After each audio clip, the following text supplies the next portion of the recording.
برنامه است که تقدیم حضور شما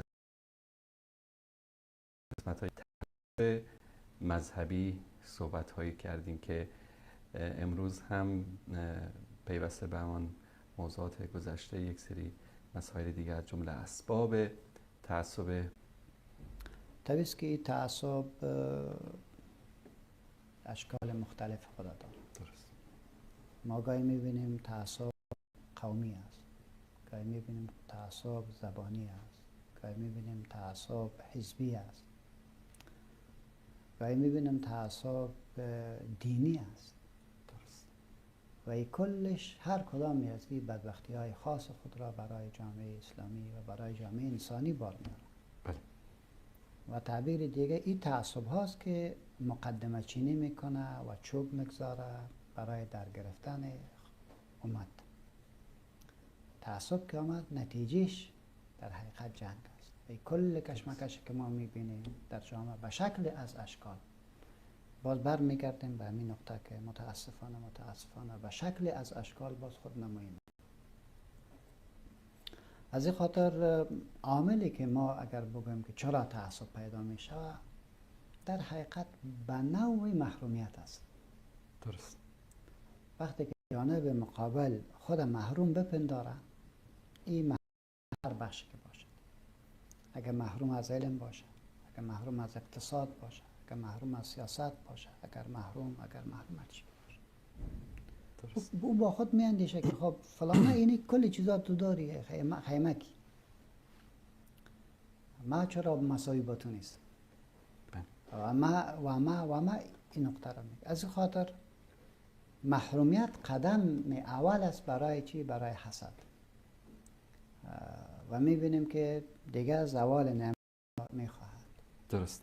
و ات فکر میکنه که جانب مقابل ما در نعمت است و این نعمت را به شکل از اشکال از ما دزدیده، به شکل از اشکال سر حق ما را انداخته است و غصب کرده است. پس تعصبات ما را به طرف حسد میکشند. میکنه و معنای از معنای لغوی میخوای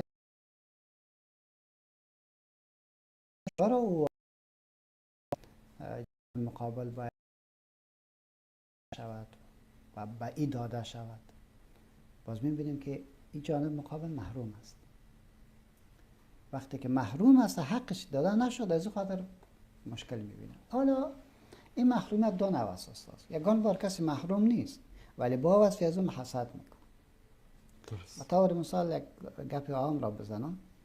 کسایی که در اطراف زندگی میکنن و کسایی که در شهر زندگی میکنن، در افغانستان مثلا بله.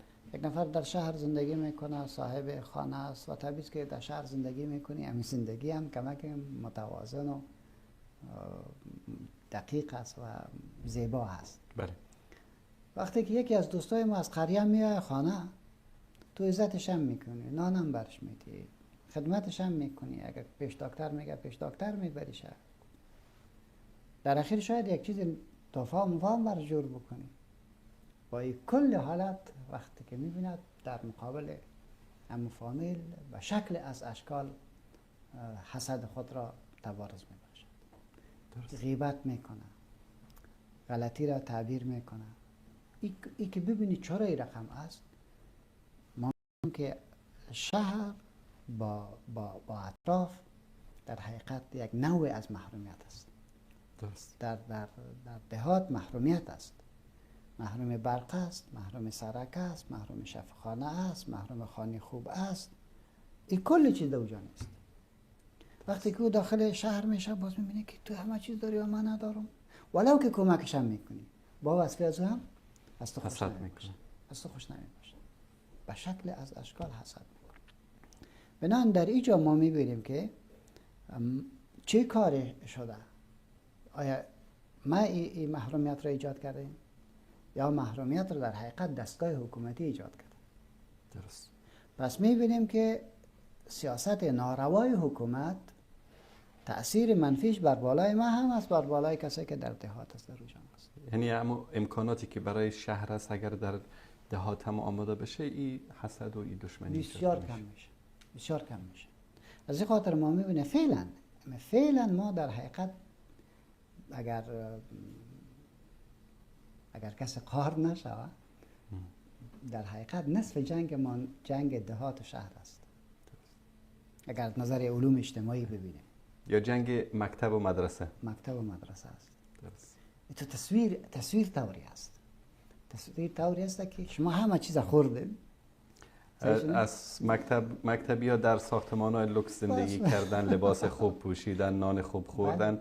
مدرسه یا نان وظیفه بود و نان خشک بود و روی زمین نشستن و مشکلات خاص خود داشت. از خاطر نوع از اوج محرومیت احساس میکنه، محرومیت رفت به طرف دشمنی و طرف کینه، عقده گشایی است. هیچ دلش یخ نمیشه. در ظاهر که تو میشنه صاحب میگه بشین خیلی بینی و در دلش عقده است. وقتی که چرا عقده است اوجا برمیاد. پس حکومت ها این تو بدبختی را ایجاد میکنه و میبینیم که در جامعه که استاد در اوجا عقده باشد، در اوجا کینه باشد، در اوجا حسد باشد، او عادی نیست. از این خاطر در شریعت اسلامی ما بعضی از امراض را به یک شکل تهدیدی میخوای کنترل کنن. یک طرف عدالت در حقیقت پایه اصلی نظام اسلامی است و ما از نظر حکومت اسلامی در حقیقت آمدن عدالت اجتماعی و عدالت به معنای کلمه است. از این خاطر پیامبر علیه السلام میفرماید که لا فضل لعربی علی عجمی ولا لعجمی علی عربی ولا لاسود علی الابیض ولا للابیض علی الاسود الا بالتقوى و التقوى ها هنا. کلاگی را ختم کرد. عدالت اجتماعی. بالکل. پیامبر خودی را گفت. آیا در واقع امی کار تطبیق میشه؟ در سر زمین. در سر زمین میبینیم که ما با مشکلات رو هستیم. حتی پیامبر اصلا پیشگیری میکنه و میگه که اهل مدینه شما خفه نشوین، شما در آینده با محرومیت روبرو میشین، ولی وعده ما حوض کوثر است. عملا اهل مدینه محروم هستند در نظام ها. شما ببینید طول تاریخ اسلامی که درست. حتی اهل بیت رسول علیه السلام.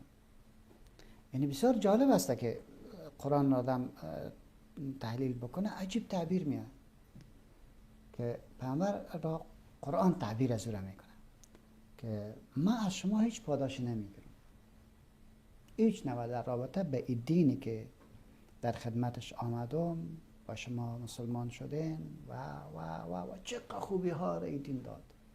به بهترین وجه با خودت ارتباط داری، به بهترین وجه با پروردگارت ارتباط داری، به بهترین وجه با مخلوق ارتباط داری و پایه های عدالت را به معنای کلمه در کل قضایا گذاشتیم. دیکتاتوری و استبداد و این چیزا را ختم کردیم. هر کس را حقوقش را مشخص کردیم. زنی که دیروز انسان نبود نه تنها به عنوان انسان دیده شد، بلکه صاحب حق شد، صاحب میراث شد، صاحب انتخاب شد، صاحب از آواز شد که باید بیرونش بکشه و اعلان بکنه.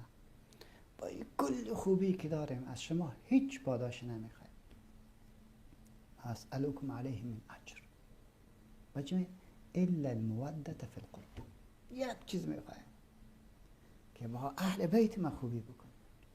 درست. همین را میخوایم. قرآن که مطرح میکنه باز با واقع باز برو که اهل بیت بسیار جفا میشه، بی نهایت جفا میشه. سبحان الله.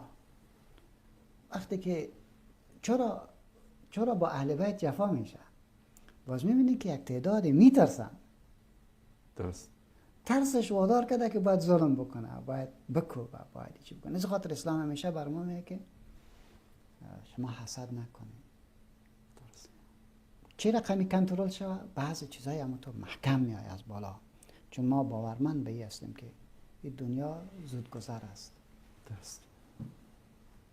اگر در یک تعبیری از حدیث رسول علیه السلام میخوانیم، میگه اگر کسی که در دنیا به بهترین وجه بلند زندگی کرده باشه که همه امکانات را در طول تاریخ حیات خود به دست آورده باشه، برای بسیار مدت کم مثل که یک چیز را یک دفعه هم دست بزنی دست بالا بکنی. درست. به همین اندازه دوزخ داخل دوزخ شو از پیش پرسیده شود که آیا تو در دنیا کدام نعمت دیدی؟ میگه اصلا ندیدیم، اصلا ندیدیم. یک دفعه قطع کردن در دوزخ و پس بیرون کشیدنش.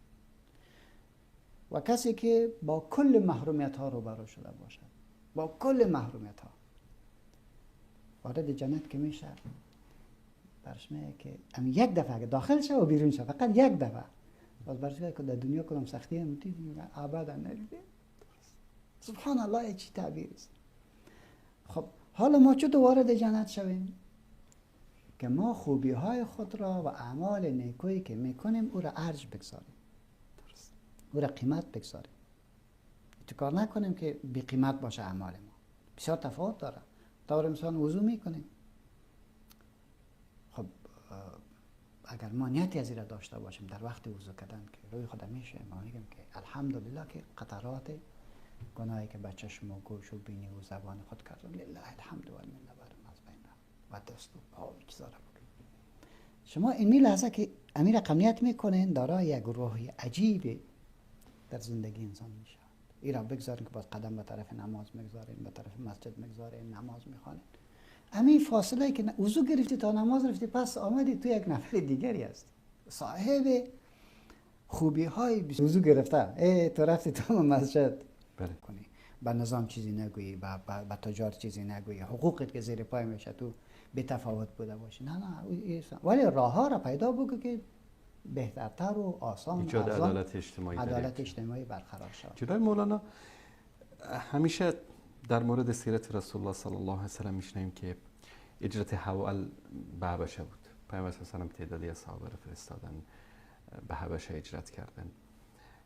گاهی اوقات یعنی فکر میکردم در ابتدا قبل از اینکه عمیق وارد بحث سیرت شیم که حتما در حبشه یک مسلمانی بود، حتما در حبشه یک پایگاهی برای مسلمان ها بود، حتما پادشاه حبشه مثلا همپیمان با رسول الله صلی الله علیه و سلم. پس هم که کتابا رو خواندیم، در آخر یک جمله بسیار زیبا میگن پیامبر صلی الله علیه و سلم، میگه شما هجرت بکنین به حبشه یحکم فیه ملک عادل. سبحان الله. در حالی که نصرانی است، مسلمان نیست، پیامبر صلی الله علیه و سلم به جای دیگه نمیفرستن. یعنی راه پیاده نزدیک بود که مثلا به طرف چیز بفرستن، به طرف تبوک مثلا، رومیا در اونجا هم نصرانی‌ها زندگی میکردن، اما این راه پرخطر دریایی، سوار کشتی شوند از زیر دریای سرخ بگذرند در او ساحل در طرف افریقا، یحکم فیه ملک عادل. به خاطر که یک عدالت در اون جامعه برقرار است، پیامبر صلی الله علیه و سلم نخبه های صحابه را که یعنی اینا به اصطلاح مثل یک پسندازی بودن که خدای نکرد اگر دعوت در مکه شکست خورد، اگر همه به شهادت رسیدن، لااقل یک 4 نفری باشن در اونجا که بتانن پرچم توحید برسانن. سبحان الله. با تاکید این نقطه که شما فرمودید، از این خاطر ما جدی میخوایم که یکی از مشاکل ما در مدارس ما و در نصاب تعلیمی ما است که ما سیرت را به عنوان یک مضمون نمیخوایم. سیرت را به عنوان یک کتاب مطالعه میدانیم، تو بخوان اون بخوان، هر کس بخوان. اگر ما سیرت را با شکل که لازم است او را بخوانیم، بعد از او به فقه سیرت هم رو بیاریم و در تحلیل احکام او را جای بدیم. مثلا ما متاسفانه که وقتی که بحث میکنیم کتاب سنت، در سنت فقط امی یک بحث ظاهر روایت را داخل میکنیم، سیرت را در اونجا داخل نکرده، در حالی که سیرت رسول علیه السلام بزرگترین قضا را برای ما شما میده. اما بیشتر برای مردم همین جوانب آیه که پیامبر گرسنه بودن و صحابه سختی کشیدن و فلان کردن، همین جوانب برای مردم بگریانن فقط. مباحث و نکاتی که در سیرت برای اصلاح جامعه و اصلاح نظام و قوت جامعه است و در حقیقت کلا استاد عزیز در بحث چی میاد؟ در همین مورد است که ما چطور میتونیم یک جامعه پربالور و قوی و نیرومند داشته باشیم که حقوق خود را میگیریم و حقوق خود باید برسیم، ولی راههای را به کار بریم که مصیبت دیگر را ایجاد نکنه. بنابراین این حسد استاد اگر در فرد است، استاد ریشه می رود به طرف حکومت، اگر در خانواده است در حقیقت می ریشه می رود به حکومت، اگر در کل یک جامعه است به طرف حکومت می رود. از این خاطر است که اگر ما حاکم قوی داشته باشیم و قضایا را از دور دقیق تحلیل بکنه و خود را در کل قضایا مسئول بدانه. یکی از قضایا عدالت اجتماعی است و سپردن کار به اهلش است. سپردن کار به اهلش است. بسیار بسیار عجیب است که شما میبینیم که رسول علیه السلام 20 روز پیش از وفاتش صحابی جلیل القدر را که پیامبر میگه که این فقیه ترین صحابه است، حضرت معاذ بن جبل، اعلم امتی بالحلال و الحرام، این صحابی را مفرسته به طرف یمن به عنوان قاضی و حاکم. و این هم یک جمله عرض میکنم به دوستای عزیز ما که اگر خواسته باشن که شما تعبیرات بسیار زیبای رسول علیه السلام را به عنوان توصیه ها جستجو بکنن، پس در 2 مرد از اصحاب پیامبر ما علیه السلام بسیار زیاد است. یکی در زندگی نامه توصیاتی که به ابوذر غفاری کرده و یکی به معاذ بن جبل کرده. دی بسیار زیاد است نسبت به هر صحابی دیگری. درست. این مبارک میره به طرف یمن. خب قضا را برش میگه، اول برش میگه بچه حکم میکنی؟ میگه به کتاب الله. میگه که خود دهی نیافتی چی میکنی؟ باز میگه به سنت رسول الله. باز میگه که دهی نیافتی؟ باز میگه اجتهد برأیی. بعد برش میگه الحمدلله که فرستاده رسول خدا موافق آمد با آنچه که فرستاده خدا میخواست. شکر الله را ادا میکنه. کل قضیه که خلاص میشه آل میرود که میرود میگه استاد شو که اگر بسیار مهم برمانده،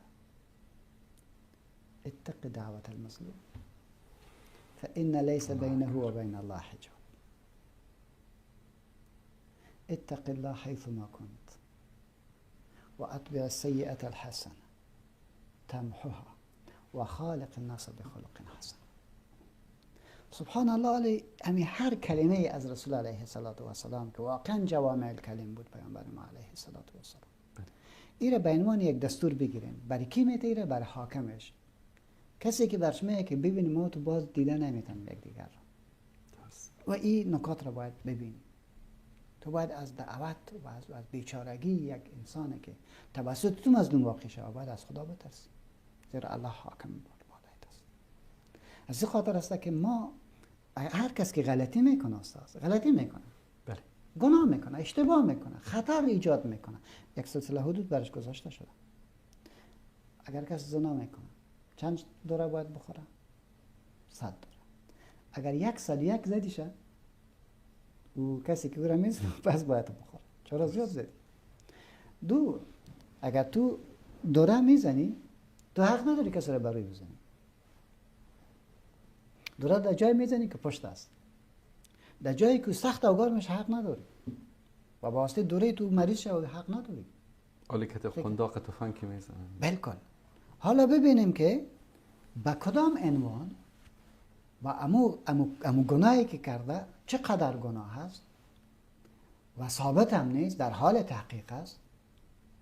تو او را میگیری به شکل او را میزنی، به شکل او را میزنی که دیگه زندگی خوب نمیکنه. با شفاخانه باید برود، درد باید بکشد. خب هدف چی هست؟ ما حکومت اسلامی میخوایم. حکومت اسلامی رقمیه؟ به شکل کنه. درست. بس از این خاطر است که ما چطور میتونیم که امی پیام رسول علیه السلام که وقتی که میگه که شما عدالت را در کل زندگیتون حاکم بکنین و او را بیارین تا از حسد دوری شود. درست. پس بنابراین وقتی که ظلم واقع شود ما به طرف حسد میریم. حسد چی است؟ زوال نعمت. تو باید از این چوکی وسو شوی ولو که به هر شکلی که میشه. تفاوتش در چی است؟ کسایی که حاسد است اینا توان نداره که یک نفر از چوکی بگیره پایین بندازشه، مالش بگیره. از این خاطر دلش هم تو میگرده و هم تو میگره که چه وقت دیگه همین رقم میخواه. به خاطر همین اقلیت‌هایی که مورد ظلم قرار گرفتن همیشه در خدمت بیگانه بودن، اکثرا در بعضی کشورها میبینید. بله. ولی اگر قدرت داشته باشه همون میگیره و به زور میگیره دیگه.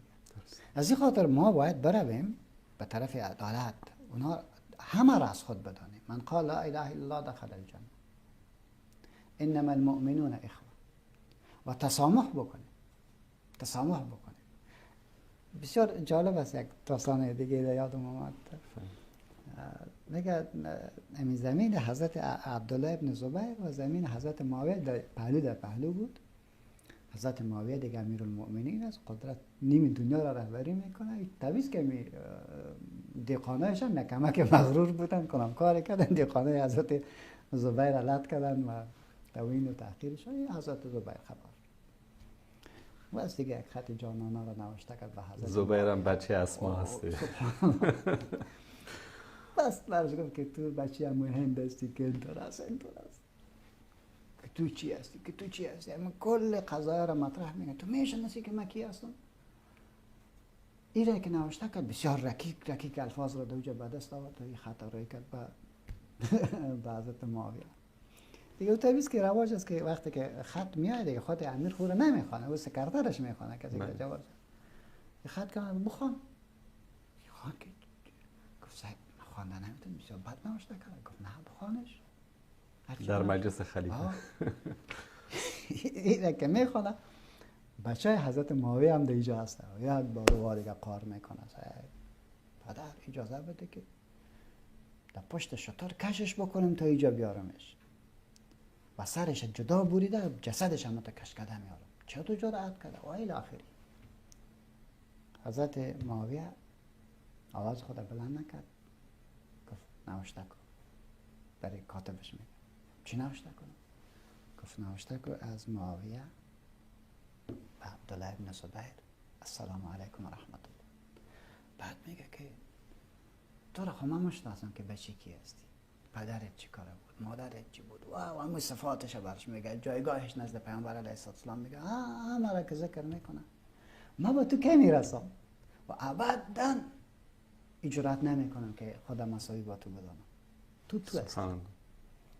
بعد برش نوشته میکنه که بسیار معذرت میخوایم که زمین ما و دیقانای ما سبب رنجش تو شده. بدان این چیزی که سبب رنجش تو شده همه را به تو بخشیدم. زمین تو با غلاما به تو بخشیدم که دل تو دیگه چیزی نکردم. این خطا نوشته میکنه رای میکنه. حضرت زبیر این خطا که میخوانه بسیار خجالت میکشه که من چی نوشته کرده بودیم، این چی نوشته کرد. خب مردم های شجاعی بودن استاد، صحابه پیامبر مردم های بسیار شجاع بودن. سر اسب سوار میشه رازان خلافت اسلامی میره به حضرت معاویه میگه که ببخشید من معذرت میخوایم. با مخاطر میگیم صحابه عادل هستن. ما معذرت میخوایم از حدی که بود از او بالاتر قدم گذاشتم. ما معذرت میخوایم. بنابراین اگر ما از سیرت صحابه، از سیرت رسول علیه السلام از این استفاده بکنیم و برویم به طرف عدالت. این عدالت در خانواده بکنیم. اجازه ندیم که یک پسر را به پسر دیگری چی بدیم ترجیح بدیم. درست. کار نکنیم. یک خانم به خانم دیگه خود ترجیح بدیم. در کل اگر این کار کنیم پیامبر میگه کار نکنیم. همه اولاد شماست. هیچ کس برتری حقوق واضح هست و روشن است. ما یک خانواده با امن پیدا میکنیم چون عدالت در خانواده تحقق پیدا کرد. اگر این عدالت را در یک قریه خود حاکم بکنیم قریه ما امن پیدا میشه. اگر این عدالت را در نظام خود حاکم بکنیم ما به طرف امن. طبیعی است که عدالت به معنای سپردن حق به ذی حقش است از بهترین راهایی که ممکن است. از آسانترین راهی که ممکن است. پس علت امی تعصب برمیگرده به این چیز. نبود عدالت در جامعه. نبود عدالت. نبود وقتی که عدالت از بین رفت دیگه با تعصب اما تو دیگه جان خود را به شکل از اشکال نمایش میده. به شکل از اشکال نمایش میده. اصل خود گپ در دیگه جای است. او را کسی از شرم و از بازگویی از اینکه متهم نشه نمیگوید. درست. ولی به شکل دیگری در تخریب نظام، در تخریب یک شخص، در تخریب چی و بالاخره در زوال نعمت در این میکشه میشه. پس ما باید اولین سببی که عداوت و کینه است که به واسطه نبود عدالت است از بین باید. درست. دوم یک سلسله صفاتی در درون ما هست که او را باید اصلاح بکنیم. عجب خودبینی. وقتی که همین گفتم که من هستم دیگه کس نیست و قاور بوده باشم به آنچه که من دارم، این خودش یک زمینه ای را مساعد میکنه برای تعصب. یعنی در حقیقت این هم یک چوبی هست که در دگدان تعصب گذاشته میشه و آتشش بیشتر و بیشتر میشه. حب ریاست و جاه و چوکی، این دیگه چیز است که ما را به طرف تعصب میبره. مرض دیگه چوبی هست که در دگدان به اصطلاح تعصب گذاشته شد و آتشش را بلند میبره. بدترینش خبث نفس است. یک تعداد سرشت بسیار بد داره، هر قدر خوبی هم روش بکنه تشکر نمیگیره. درست. صحیح جالب است. همیشه منفیگرا هستن. این منفی منفی منفی منفی منفی میبینند. تو گپی راست برش میگی و خیال میگه که تو دروغ میگی. درست. تو برش میگی واقعیت اینطور است، میگه نه واقعیت تو نیست اینطور است. این در درون مشکل داره. در درون مشکل داره. مشکل شخصیتی داره. مشکل شخصیتی داره. و این اول خود تداویش بسیار سخت است. یقینا که بسیار مشکل است.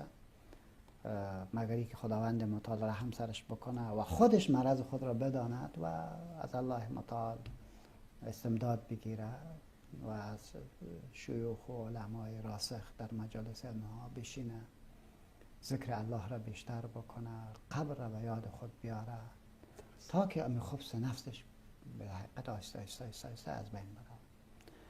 ما در کلش ای باید بوده باشه. هر مسلمان من حیث مسلمان باید در مجالس صلحا باید بشینه. هر مسلمان من حیث مسلمان همیشه مرگ خود را، طوری که پیامبر علیه السلام میفهمه که مرگ برای شما از شراک نعلتان نزدیکتر است. بدان به یادتان داشته باشین شما میمیرین و بسیار جالب میمیرین.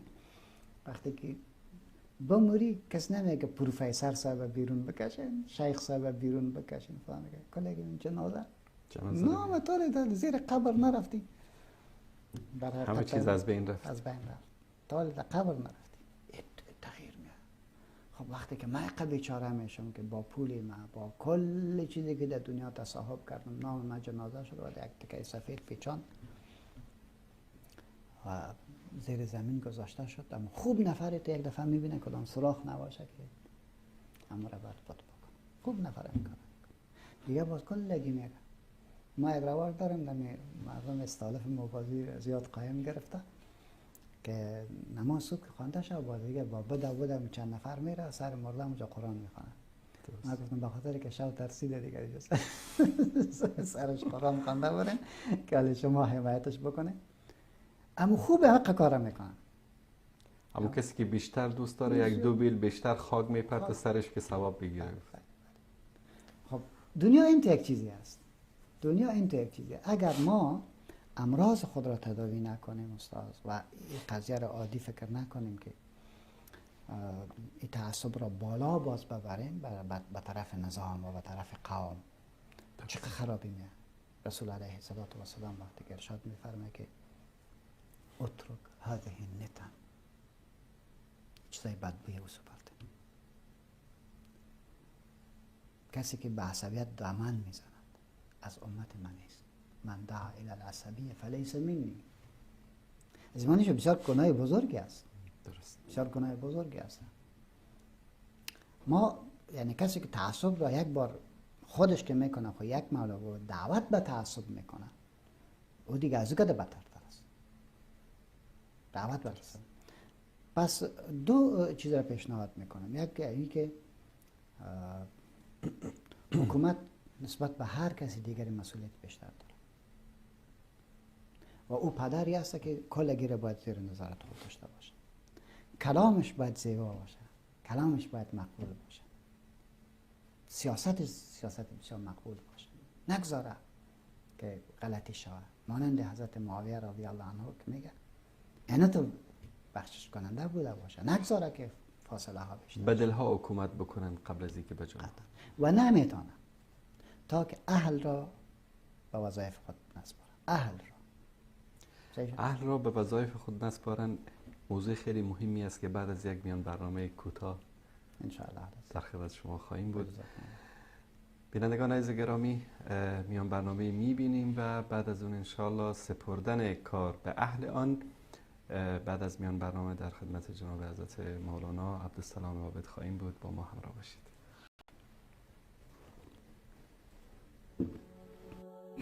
جناب حضرت مولانا، شما جمله رو که فرمودین اتوماتیک به یاد یک خاطره افتاد، مسیرت رسول الله صلی الله علیه و سلم.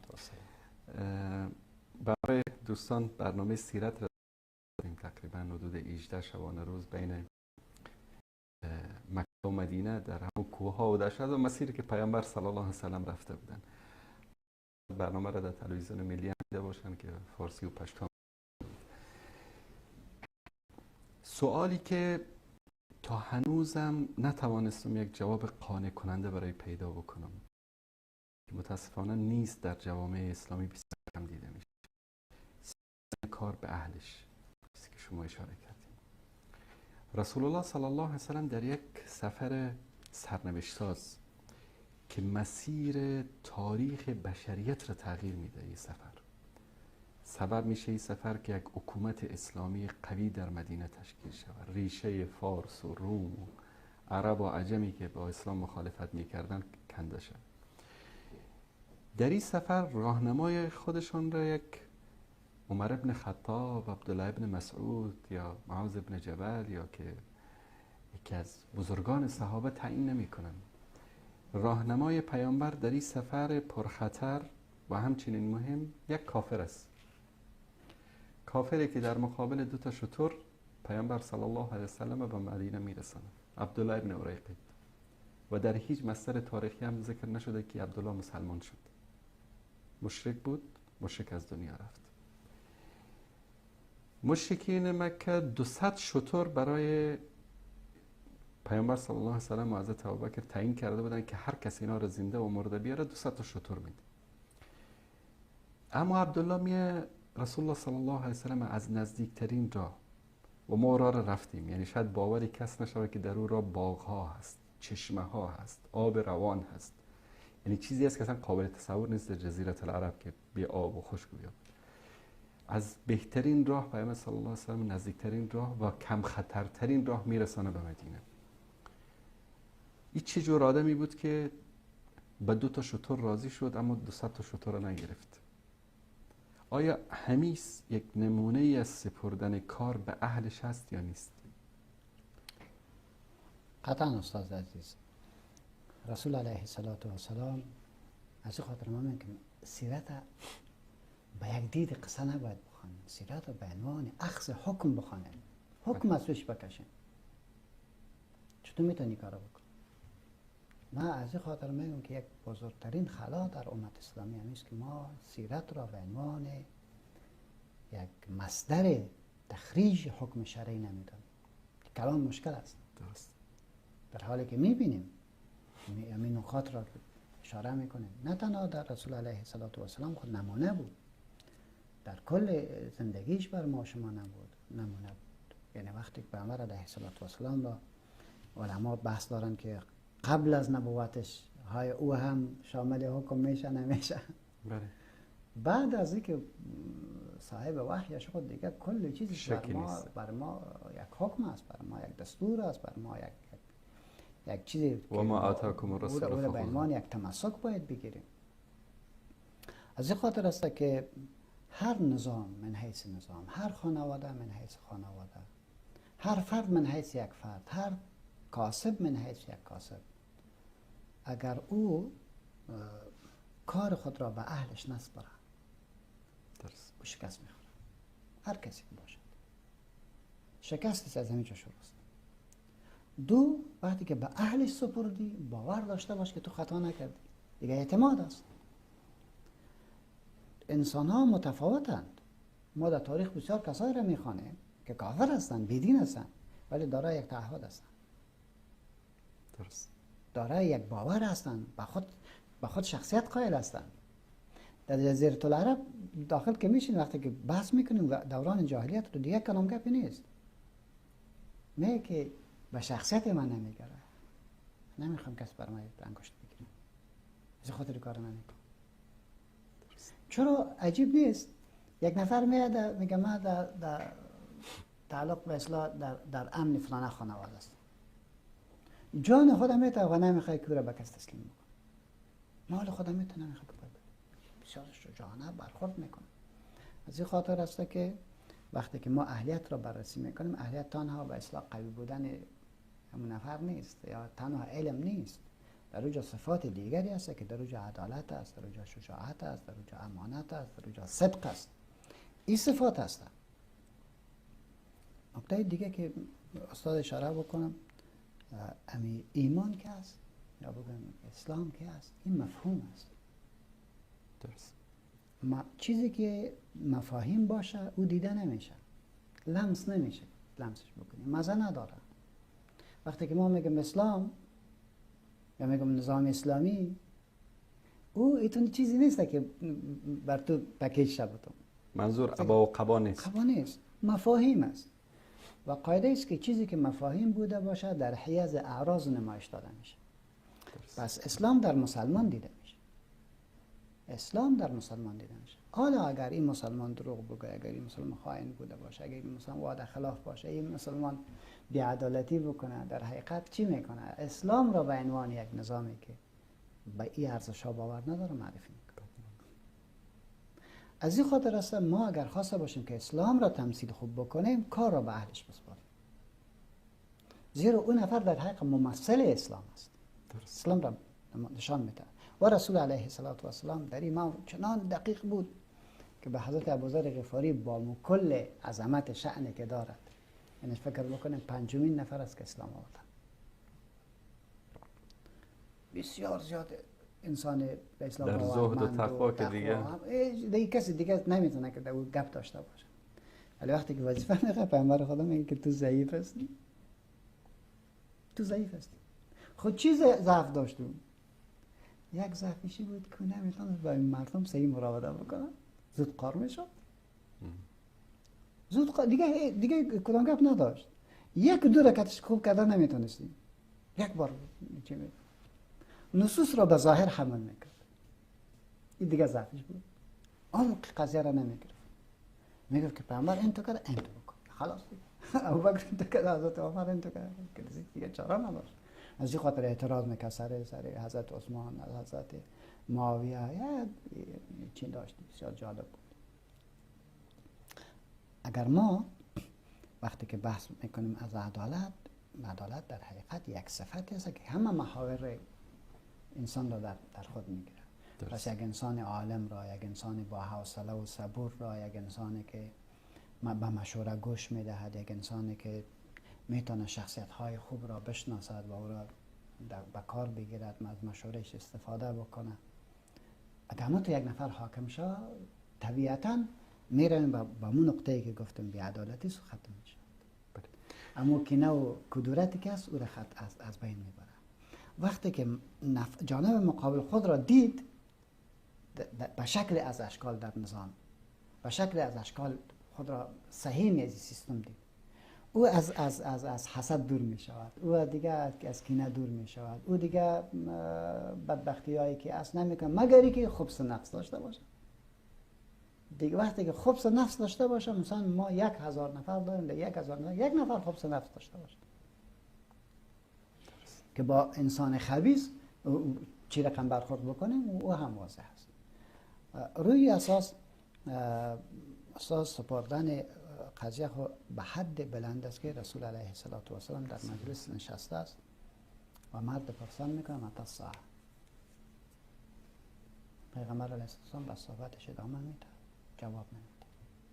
اصحاب کرام میگن ما گمان کردیم که این سخن را پیامبر نشنید. یک تعدادی که ما در جوابش بود که چونی را فکر کردم که خوشش نیامد، از این خاطر جواب نداد. این قضیه خلاص میشه. بعد از اون میگه این السائل، کسی که از قیامت پرسان کرده بود کجاست؟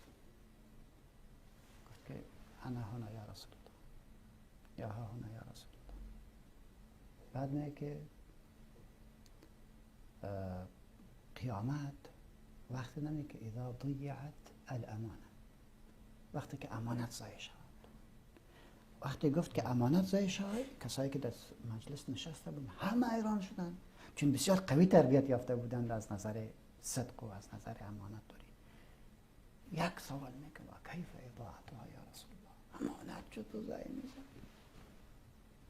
چرا ما باور داریم که قیامت است، اونجا پرسان میشه. بله. ذره ذره باید جواب بگوییم. پس با این ترسی که ما داریم، ما میشه که امانت رو ضایع کنیم؟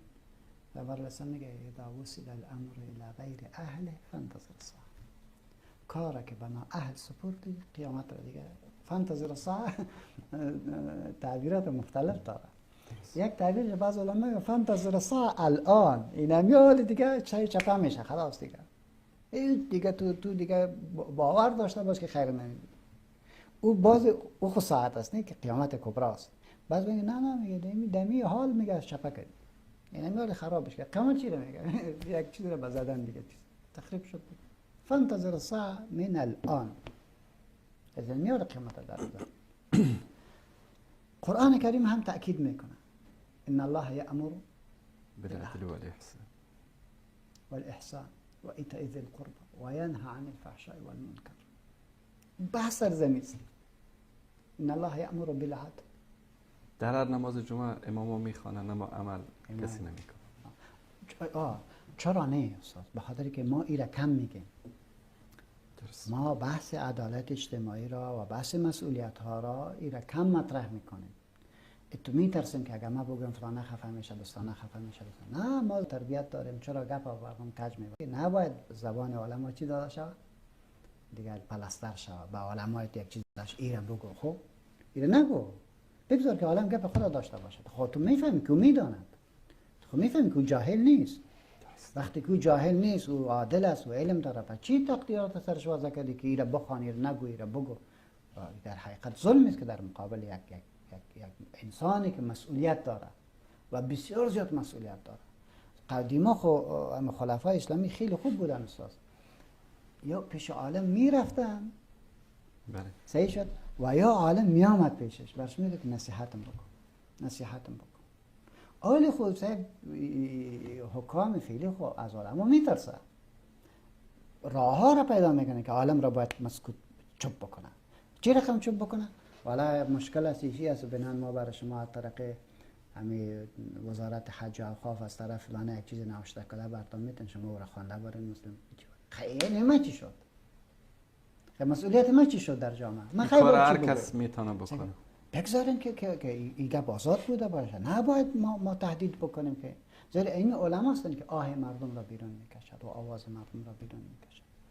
پس اگر گپ را جمع بکنیم استاد، سپردن وظیفه به اهل شکی از مسئولیت های بسیار بلند و حاکم دهی متوجه باشه و اینا نمیتونه مگری که یک بازنگری بکنه سیاست را، اینا نمیتونه بکنه مگری که اعتماد بکنه. نمیتونه که یک سکتور و یک صنف فاسد بوده باشه. میشه که بگم کل دکترها فاسد است؟ نه. میتونه بگم کل انجینرها فاسد است؟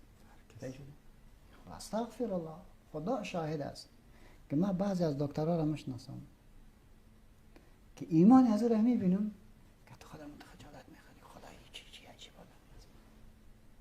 تهجد میخونه، روزه میگیره، همیشه متوجه است که یک آدم غریبی باشه از او پول نگیره، نه تن غیر مستقیم برش میگه دایی چی بود دانه فلان نشف در ملتون بوده در جوار انشاءالله بر دوام میده. اونجا که میره با پشت سر برس مسجد نوشته میکنه که از این نفر چی نگی پیسه نگیره بگذار. من میشناسم، یک نه 10 دکتر میشناسم. پس میشه که بگم که هیچ دکتر وجود نداره، ما باید کی را مقرر بکنم؟ مولوی صاحب مقرر کنم. ما کی باید مقرر بکنم؟ مولوی صاحب. یعنی چرا ما هیچ انجینر نداریم؟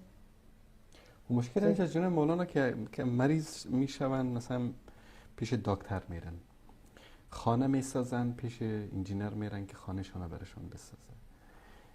اما وزیر صحت عامه جناب حضرت مولانا فلان، مفتی، وزیر تجارت فلان، وزیر اقتصاد فلان، یعنی باید وزارتخانه‌ای که تخصصی است، آیا باید حتما در دین گفته، در شرع گفته که در رأسش باید یک حضرت مولوی مفتی شیخ القرآن و الحدیث باشه؟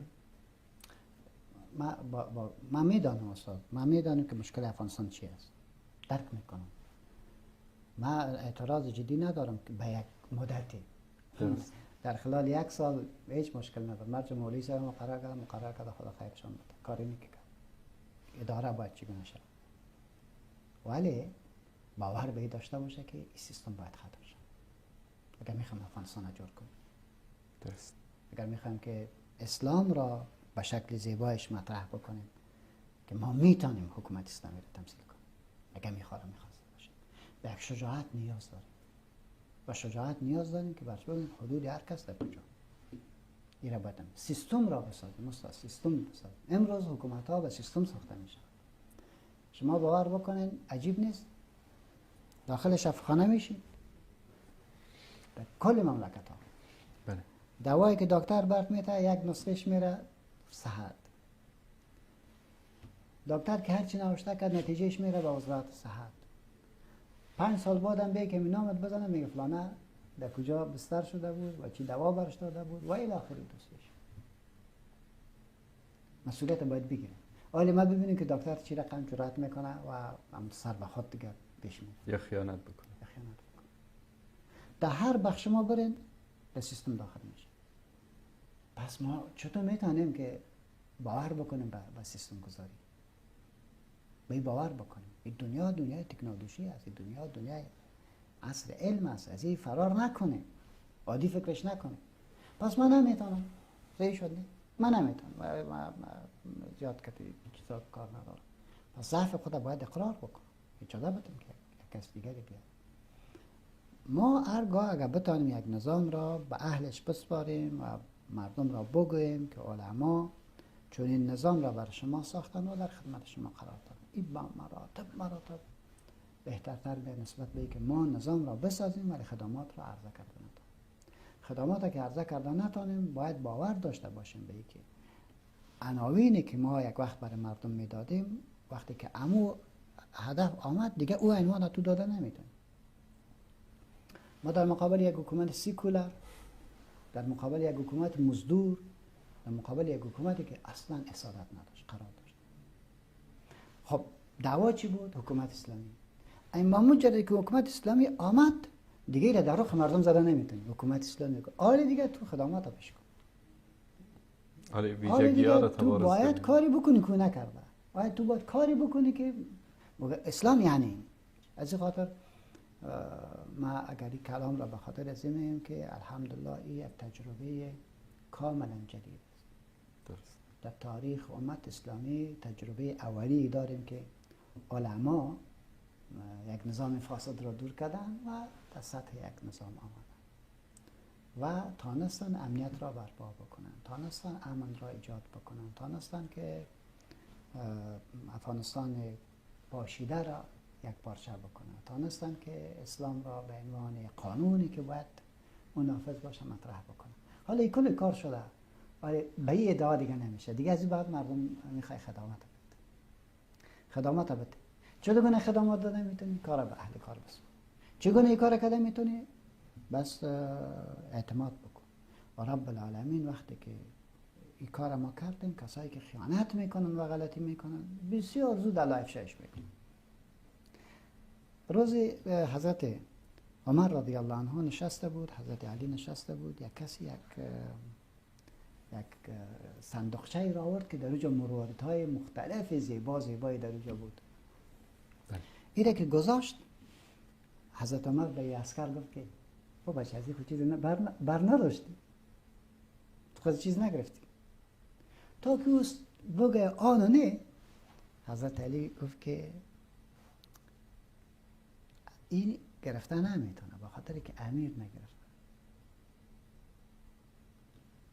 درست. این گرفته نمیتونه، این جرأت نداره که یک دانه مروارید دزدی بکنه به خاطر اینکه که امیر دزد نیست. والله بالله قسم است که امیر خادم شوه بعد ببین حمایت الهی ده که بدون کمره بدون از استخبارات و فلانه و دستانه رب العالمین چگونه این دزد و این خائن را بیرون میکشد؟ ان تنصر الله ینصرکم ان تنصر الله ینصرکم و یثبت اقدامکم. این اساس است. بدان دین عدالت است. دین سپردن کار به اهل کارش است و دین شجاعت را داره که بشنوه یک انسان. از خاطر از رسول علیه السلام یکی امیر داره که پیامبر گپ کسی را قطع نکرد. پیامبر اجازه میداد که کسی گپ خدا بزنه. اجازه میداد که میگه نه او را خود بگذار، من باید گپ خدا برش برسانم. و قرآن هم میره میگه که و ان احد من المشرکین استجارک فاجره حتی یسمع کلام الله. ما چی داریم؟ دیگه ما چیز نداریم استاد. اسلام چی داره؟ اسلام عدالت داره. خاطر را پیشکش میکنه. وقتی که عدالت سلب شود، چی داری؟ توپ داری، تانک داری، دلار داری. چی داری تو؟ چیزی که ما داریم عدالت است. که باور ما هست. عدالت بیا، تعصب ختم. و مهمترین نقطه‌ای که باید عرض بکنم که متاسفانه بزرگترین سکتور ما که علمای ماست، متاسفانه که تعصب در اونجا است. تعصب مذهبی داریم. سبحان الله. خیالشان میاد که امی اگر غیر از حنفی اینجا یک عالم دیگه بود دیگه ما ختم است. و برادر گرام 1200 سال احناف بر روی زمین حکومت کردن. این ختم نمیشه. از بین نمیره. ما در تاریخ افغانستان خود یک کتله عجیبی داشتیم. وقتی که میگم پیر هرات، این پیر هرات حنفی بود. پیر هرات خود حنبلی بود. صحیح شد. ما یک جامعه داشتیم که در یک کس دیگه هم بود. وقتی که افتخار میکنیم به فخرالدین رازی رحمت الله علیه و تفسیر کبیرش افتخار، حنفی بود؟ نبود. وقتی که ما افتخار میکنیم به حکومت غزنوی، محمود غزنوی، او چی بود؟ حنفی بود؟ نبود. وقتی که ما افتخار میکنیم به امام ابو داود سجستانی نیمروزی ما، او حنفی بود. وقتی که ما با حاتم بستی افتخار میکنیم، او حنفی بود. بنان نگذاریم که ورخطا شویم که اگر فلان آمد دیگه ما حذف هستم، اگر فلان عالم به مذهب من نبود دیگه باید ختم بکن. سبحان الله، ما بسیار کلان مشکل داریم در جامعه افغانستان. یک تعداد انسان هایی که بی نهایت عینکشان خرترک است، فقط دیدگاه خودم چهار دیواری مدرسه دم از اون طرف را نمیره. بحث کرده نمیتونی، یعنی بحث شروع بکنی تاپیت میزن، بحث شروع بکنی به کسی تهدید میکنه. جا بشین قراره که دیگه گوش کرده بود و هر چی که گفته میره تو گفته ایست، می سیست، می سیست. ما چرا باز را ایجاد نمیکنیم؟ چرا میترسیم؟ والله بالله قسم است که اگر تعصب از افغانستان برداشته شد، ما به طرف یک نمونه ای را انشاءالله العزیز برای مردم دنیا عموما و به مسلمانان خصوصا ایران میکنه. و خدای نکرده اگر کدام مشکلی هم ایجاد شود به پای اسلام تمام میشه. به پای اسلام تمام میشه و کل مشکل را به امت میدیم. امت را تا هنوزم به رخ ما میکشن که جهادتان چی کرد، مجاهدتان چی کرد. از این خاطر من میگم که علما باید متعصب نباشه. با عالم نمیزیبد که متعصب باشه. اثر سلبی که اختلافات علما و حسادت علما در جامعه می داشته باشه چی است؟ استاد وقتی که عالم متعصب شد تحقیق نمیاد. درست. تحقیق که نشد یگان بار مسئله که ضعیف است او مورد عمل قرار میگیره و وقتی که مسئله ضعیف مورد عمل قرار گرفت نتیجهش هم ضعف است. در هر چی ضعف است. دین بدنام. اگر در اقتصاد گفتی در اقتصاد ضعف است، اگر در عبادت گفتی در عبادت ضعف میاد، اگر در نظام گفتی در نظام ضعف. روی اساس ما باید بدانیم و درک بکنیم که نظام ثوابت ما بسیار محدود است و متغیرات ما بسیار زیاد است. پس این چیزی که زیاد است و خود مذهب ما هم امیر میگه که فتوا مقید است به زمان و مکان. حالا خب همین تحلیل خب باید بکنیم که او فتوایی که 800 سال پیش داده شده آیا این کاربرد فعلا با جامعه ما داره نداره؟ با واقعیت ها اگر تعامل مثبت نکردیم خود ما شکست میخوریم. خود ما شکست میخوریم. به طور مثال اگر گفتیم که زن تحصیل نکنه و هر چیز را بند کردیم، صبح که خلاصش کردیم در حقیقت شکست است. اگر گفتیم که نه حجاب فقط امیسته که بخرکش کن، این را قبول نکردیم که روی حجاب نیست، یک وقت که از طرف ما اعلام میشه در حقیقت ما شکست. اگر گفتیم که نه تصویر حرام است، تلویزیون حرام است، آن نباشه و بند کو، صبح که ایلاش میکنیم در حقیقت شکست خورد. صبح که ایلا کردیم در حقیقت شکست خورد. این شکست ها کل سر ما حساب میشه. کل سر ما حساب میشه. هر کس که باز میگه باز چی میگه؟ این ایام روشن فکر شده. در حقیقت همون شکستایی که ما میخوریم باز به این شکل بر ما تعبیر میکنه. درست. از این خاطر چرا عالم که روشن فکر نیست؟ خیلی تو از کجا شدی که میگه من روشن فکر هستم؟ عالم روشن فکر است. عالم در روشنی کتاب و سنت ثابت داره، در روشنی تراث بسیار بزرگ اسلامی گپ خورده. او روشن فکر او تعریف فکر شد یعنی چی؟ از این خاطر استاد عزیز بسیار مهم است بر ما این نقطه که ما چطور میتونیم که فتاوای گذشته بزرگان ما که برای امو زمان داده بودن و مسئولیتشان را ادا کرده بودن و بهترین وجه امو امت و امو زمان و رشد اقتصادی خود، رشد اخلاقی خود و رشد علمی خود است. حالی امو فتوا را یک بار امروز با خود تحلیل بکنی یا نکنی که در قرن 21 میچله نمیچله. فتوا اجتهادی است. تحلیلش بکنیم، بحثش بکنیم. دیروز ما در هدایت صریح این بحث است که از وجود آدمی استفاده کردن حرام است، از هر چیزش. آیا میشه که بگم خون دادن حرام است؟ امروز خون نمیتیم. و اگر ما خون به مریض ندیم میفهمید چقدر میموره؟ بسیار زیاد میموره. شخصیت خودم وقتی که زخمی میشم خون ضایع کرده بودن 3 بار برای ما خون داد. اگر نمیداد چی میشد؟ حالا که میگم که نه ایرا بته، این میگم بته، این که میگم که بته، او وقت دیروز که گفتم نته از معلوم میشه که زمان تفاوت بحث نبود که خون چی است، چند قسم است، خون جان کسی را نجات میده، چند قسم است و این چیزا خون نبود. امروزی گپ است. پس باید فتوا تجدید شود. باید تجدید شود. ما 10 موضوعات دیگری داریم که امروز سرش بحث میکنیم و باید بحث بکنیم. یک نفر صاحب اولاد نیست، یک بحث کلانی است، القا. درست. ولی میتونیم که بگیم که نه این کار امکان نداره با شما این بحث رو بند کنیم. این بحث رو بند کردن نمیتونیم. پس واقعیت هایش هم چیزی که زیباست رو به مردم باید بگیم. ولی ما میتونیم که بگیم که بانک نباشه. امکان نداره. ممکن است یک کسی بحث بانکداری شد باز میگه مردم چه احمق هستن، خب پول نگذارن که در بانک بدن، در جیب خود نگاهش بکنن. او کسی که امروز در اروپا و آمریکا زندگی میکنه یعنی نه ایره درک نمیکنن، ایره نمیفهمن که وقتی که تو تجارت میکنی چی رقم پیسه میتونی یا نقد پیسه در وجود دبل میمونی. یا امروز در کشورهای اروپا و آمریکا کسی کار بکنه باید حتما حساب بانکی داشته باشه. حالا این بانکداری چی است؟ چی گونه را تحلیل میکنی؟ در کل کتابای گذشته ما را پیدا کردن نمیتونی. خود مباحث امروز است که ما سرش فکر میکنیم. پس بحث بانکداری اسلامی خود ما با شمول و کمال از دین باور داریم. درست. وقتی که باور داریم پس اجازه بدیم که متخصصین سر کار بکنن. و ما نمیتونیم که بازی عینکای خرد داشته باشیم، باید وسط نظر داشته باشیم تا که مشکل مسلمانان رو حل کنیم. مشکلش حل بکنیم. روی این اساس چیزی که تعصب که در بین عالم آمد ما را از تجدید، ما را از فکر جدید و از تعبیر جدید باز میکنه.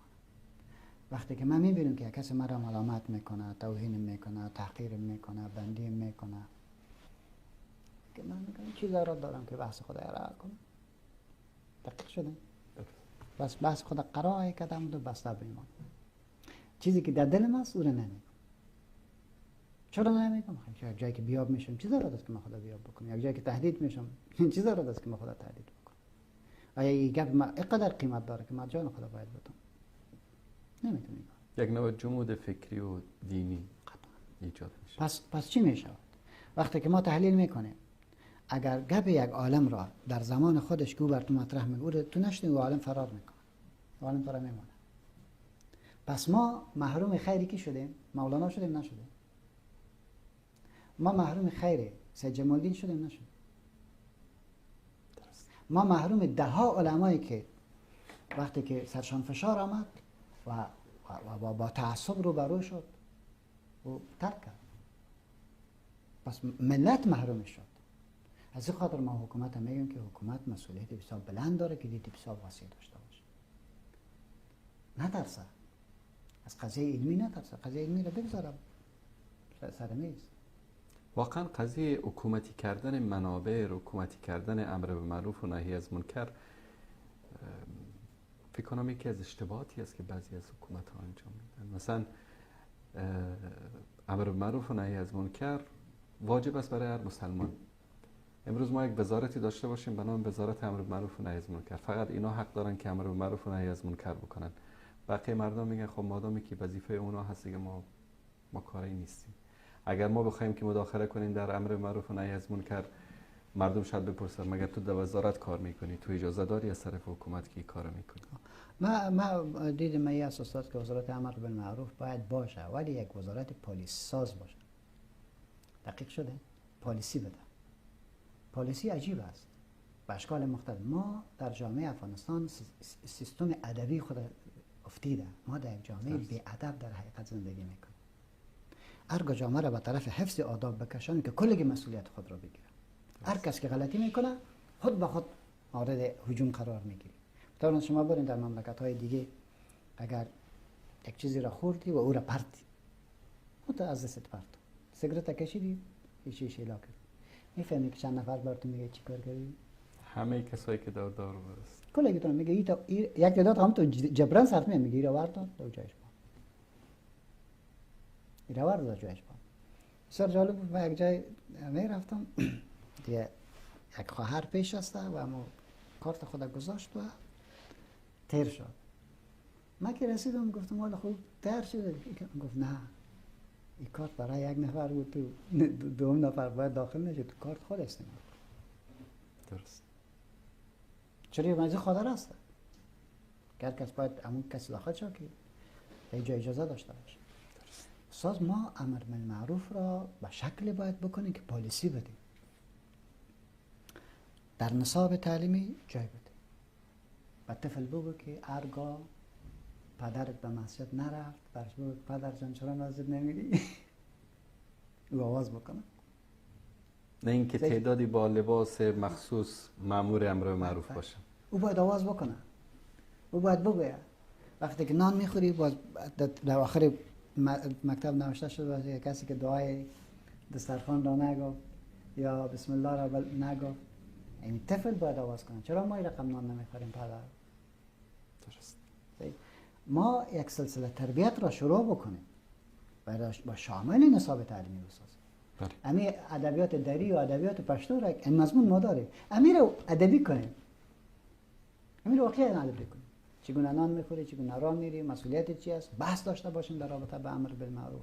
اما تا استادایی که در صنف 7 شروع میکنن تا صنف 12 میریم، هر کس میفهمه که چگونه امر بالمعروف کنیم.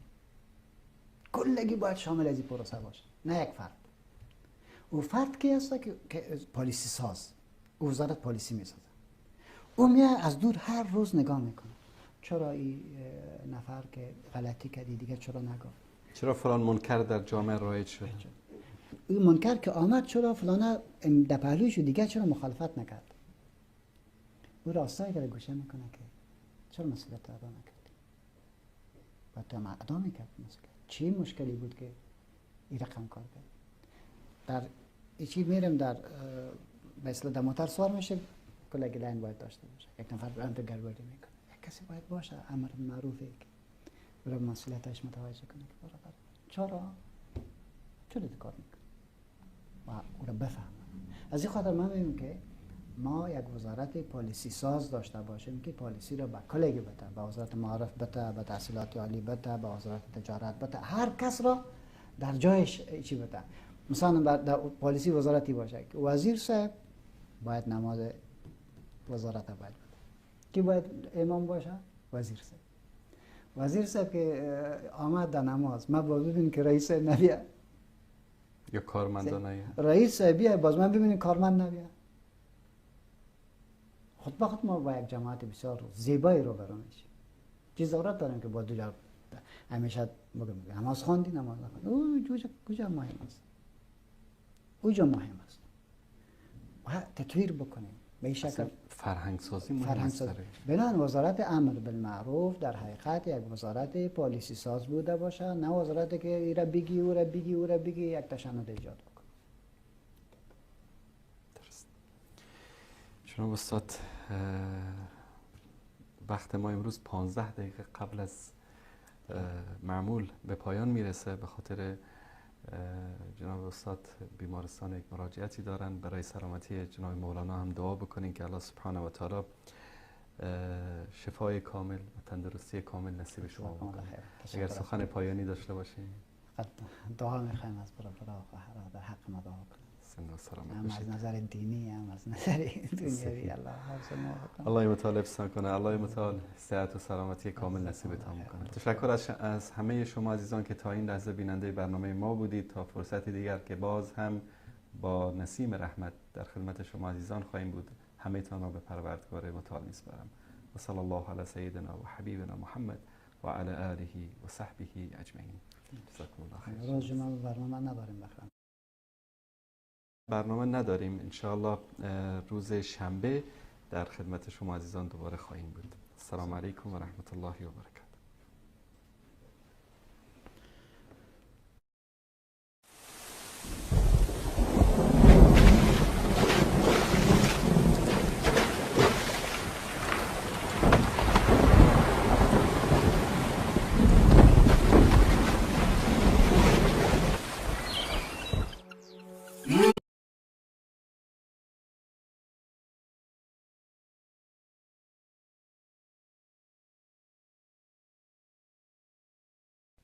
فاسألوا أهل الذكر إن كنتم لا تعلمون.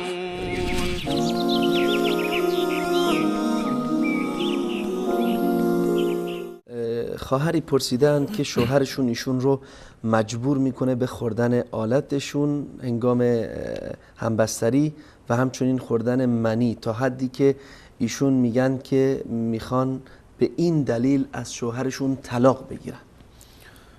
ببینید در موازین شرعی و مواردی که در فرهنگ در واقع جنسی وجود داره، در فرهنگ اسلامی و تعالیمی که دارن، در دین مبین اسلام تمامی موارد شفاف و صریح بیان شده. حتی زنانی می اومدن در محضر رسول الله صلی الله علیه و سلم و سوالاتی از این قبیل، یعنی سوالات زندگی زناشویی خودشون از رسول الله صلی الله علیه و سلم مطرح میکردن و رسول الله هم پاسخ میگفتند و میگفتند که بهترین زنان انصار هستند که حیا مانع نمیشود که احکام شرعی خودشون رو فرا بگیرن. گرچه دین ما سراسر حیا هست، سراسر شرم و در واقع تقوا و پرهیزگاری هست، اما موارد شرعی حکم جداگانه خودشون رو دارند که در قرآن و حدیث این موارد کاملا تبیین شده. در مورد استفاده و کامجویی زن و شوهر از همدیگر و بهره‌های جنسی که میتواند از همدیگر ببرند، اسلام یک معیار کلی و اصلی رو قرار داده، گفته که این موارد حرام هستند، باقی موارد همه حلال هستند. نیومده بگه که به صورت تفصیلی فلان مورد فلان مورد فلان مورد فلان مورد اینا بشمارد که اینا حلال هستند، زیرا که این موارد بسیار زیاد هستند که حلال هستند. برشمرده تمام این موارد در واقع کار سختی هست و طولانی تری هست، حتی برای تفهیم همین زیاد جالب نیست. رسول الله صلی الله علیه و سلم اومدند یک معیار قرار دادند، الله متعال هم در قرآن مجید اینو موارد رو بیان کردند که این موارد حرام هست، باقی موارد برمیگرده به اختیار خودتون.